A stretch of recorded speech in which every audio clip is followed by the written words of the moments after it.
Back to news. Nagar Kurnool జిల్లా నల్లమల్ల అడవిలో మరోసారి అగ్ని ప్రమాదం జరిగింది. మలయతీర్థం తాటిగుండాలలో మంటలు ఉవ్వెత్తున ఎగిసిపడుతున్నాయి. రంగంలోకి దిగిన అటవీ శాఖ సిబ్బంది మంటలను అదుపు చేసేందుకు ప్రయత్నిస్తున్నారు. మంటలు అదుపు చేసే క్రమంలో ఫైర్ సిబ్బందికి గాయాలయ్యాయి.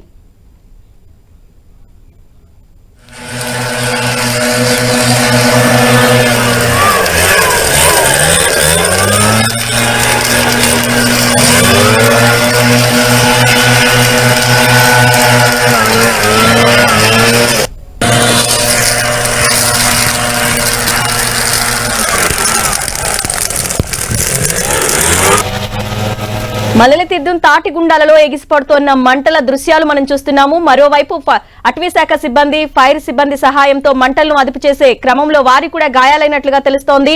మరి మంటలు అదుపులోకి వచ్చాయా? మరి ప్రమాదానికి గల కారణాలేంటి? అప్డేట్స్ మా ప్రతినిధి అందిస్తారు. రాఘవేంద్ర, ఏదైతే నగర్ కర్నూలు జిల్లా నల్లమల్ల అటవీ ప్రాంతంలోనూ మరోసారి 2 రోజుల కాల వ్యవధిలోనే భారీ అగ్ని ప్రమాదం చోటు చేసుకున్నదని చెప్పొచ్చు.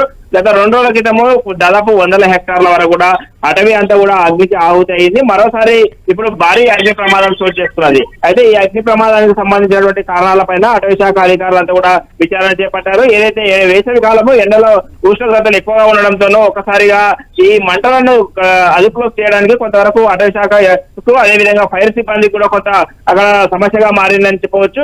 దాదాపు హెక్టార్ల కొద్ది 100 హెక్టార్ల కొద్ది అగ్ని ప్రమాదం చోటు చేస్తున్నారని చెప్పేసి అటవీ అధికారులు చెప్తున్నారు. ఈ అటవీ ఏదైతే అగ్ని ప్రమాదం గల కారణాలు ఏదైతే ఉంటుందో దానిపైన అంటే కాలినడకన శ్రీశైలంకు వెళ్ళేటటువంటి భక్తులు అదేవిధంగా అక్కడ ఉన్నటువంటి పబ్లిక్ ఎవరైనా ఈ అగ్ని ప్రమాదాలను చేస్తున్నారన్న కోణంలో కూడా వాళ్ళు విచారణ చేపట్టడం జరిగింది.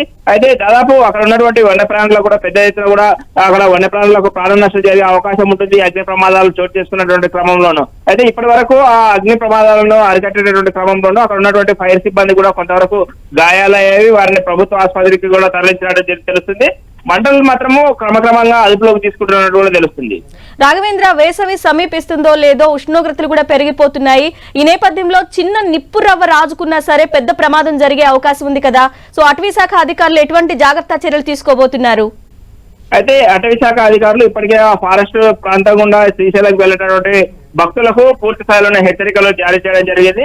ఎక్కడ కూడా వంటలు కానివ్వండి, అదేవిధంగా సిగరెట్, బీడీ లాంటి వాటి కూడా తాగడానికి అనుమతి లేదని చెప్పేసి హెచ్చరిక బోర్డులు పెడుతూ అక్కడక్కడ ఫారెస్ట్ అధికారులు నిఘాను ఏర్పాటు చేసినప్పటికీ కూడా ఈ మంటలు చోటు చేసుకుంటున్నవి అగ్ని ప్రమాదాలు. అయితే దీనికి సంబంధించినటువంటి వాటి పట్ల కూడా రానున్న రోజుల్లోనూ చెక్ పోస్టులు పెట్టి అక్కడ నుంచి భక్తులను పూర్తి స్థాయిలో తనిఖీలు చేసిన తర్వాతనే ఫారెస్ట్ లో నుంచి శ్రీశైలంకి వెళ్ళేటటువంటి భక్తులకు అనుమతి ఇవ్వాలన్నట్టు కూడా నిర్ణయం తీసుకునేటటువంటి అవకాశం ఉంటుందని కూడా చెప్పవచ్చు. ఉష్ణోగ్రతలు పెరిగే అవకాశం ఉంటుంది. అంటే శ్రీశైలానికి వెళ్ళేటటువంటి భక్తులందరూ కూడా కాలినడకన శివ భక్తులంతా కూడా వెళ్ళేటటువంటి క్రమంలో వారితో పాటు వాళ్ళు వెళ్ళేటటువంటి బంధువులు కూడా ఆ పూర్తి స్థాయిలో తనిఖీలు చేసిన తర్వాతనే అడవిలోకి అనుమతించాలని చెప్పేసి నిర్ణయం తీసుకునేటటువంటి అవకాశం ఉంటుంది. Right Raghavendra, thank you.